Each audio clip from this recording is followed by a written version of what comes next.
नमस्कार साथियों, आप सभी का स्वागत है हमारे YouTube channel Divyansh self study classes श्रेय में। जैसा कि हम पढ़ रहे थे सामाजिक विज्ञान कक्षा 10, इसके अंतर्गत हमारा पाठ चल रहा था स्वर्णिम भारत का इतिहास, और इसमें हमने पाठ 7 पढ़ दिए हैं। पिछले पाठ में हमने पढ़ा था गुप्त साम्राज्य की सांस्कृतिक उपलब्धियाँ। आज का हमारा जो पाठ है उसमें हम पढ़ेंगे वर्धन वंश का संपूर्ण इतिहास। ये पढ़ने से पहले मैं आपको बता दूँ कि अगर आपने हमारे चैनल को सब्सक्राइब नहीं किया है तो इस तरह सब्सक्राइब के बटन को दबाकर सब्सक्राइब कर लें और घंटी के बटन को अवश्य दबाएं ताकि आपको वीडियो की नोटिफिकेशन है वो मिलती रहे। चलो आज का वीडियो हम शुरू करते हैं।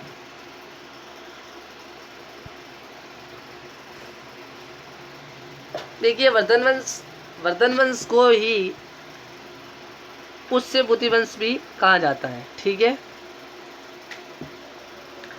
6वीं शताब्दी ईसा पूर्व में दिल्ली के निकट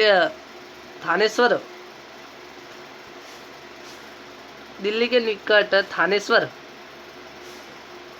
में पुष्यभूति ने इस वंश का प्रारंभ हुआ, जो कि शिव का उपासक था। इस वंश में 3 शासक हुए। देखिए, इस वंश में शासक हैं वो 3 हुए थे। पहला शासक हुआ प्रभाकर वर्धन, दूसरा शासक हुआ हमारा राज्यवर्धन, तीसरा शासक हुआ हर्षवर्धन। ठीक है,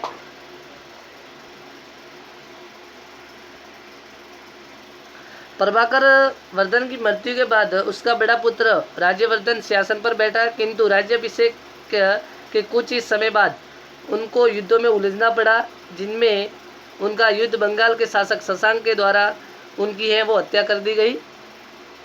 ठीक है, उसके बाद उसका छोटा भाई हर्षवर्धन शासक बना, जिसका शासनकाल 606 से 47 ईस्वी तक रहा। इन्होंने 40 वर्ष तक राज्य का शासन संभाला। वह निसंतान था, अतः उसकी मृत्यु के बाद पुष्यभूति वंश का अंत हो गया। हर्षवर्धन ने अपनी बहन राजश्री, जो हर्षवर्धन की बहन थी वो थी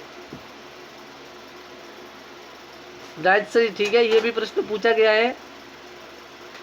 कामरूप के राजा भास्कर वर्मा से संधि करके शशांक के विरुद्ध एक बड़ी सेना भेजी। ठीक है, इसके बाद हर्षवर्धन के साम्राज्य की बात करें हम, तो हर्षवर्धन के साम्राज्य की सीमाएं उत्तर से हिमाच्छादित पर्वतों और दक्षिण में नर्मदा नदी के तट पर और पूर्व में बंगाल तथा पश्चिम में वल्लभी तक विस्तृत था। ठीक है, कन्नौज इस वंश की राजधानी थी।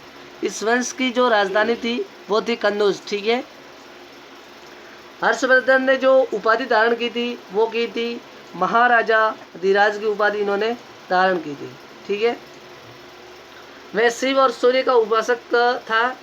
फिर उसका देखिए, वो जो उपासक है वो शिव जी और सूर्य भगवान का था। फिर उसका झुकाव है वो महायान बौद्ध धर्म की ओर अधिक हो गया। वह प्रति 5वें वर्ष प्रयाग में गंगा और यमुना के संगम पर एक महोत्सव करके दान आदि करता था। चीनी यात्री हैंगल, जो चीनी यात्री था हमारा, जिसका नाम है हैंसांग भी इस प्रकार के छठे महोत्सव में शामिल था। चलो आज के वीडियो में हम इतना ही पढ़ेंगे। अगले वीडियो में हम पढ़ेंगे चोल वंश और राष्ट्रकूट वंश। ये वीडियो से पढ़ने से पहले मैं आपको बता दूं, अगर आपने हमारे चैनल को सब्सक्राइब नहीं किया है तो सब्सक्राइब कर लें। और आपको एक इम्पोर्टेंट बात बता दूं कि जो बिहार का रिजल्ट आया था कल 12:40 पे, उसमें जो अव्वल स्थान पर रहा है वो रहा है रोहतास का हिमांशु राज, जिसने 96.20 अंक प्राप्त किए हैं। हिमांशु राज को कोटि कोटि धन्यवाद। और इस तरह आप भी मेहनत करें और अच्छे अंकों से अपने माता पिता का नाम रोशन करें। ओके, ऑल द बेस्ट, धन्यवाद।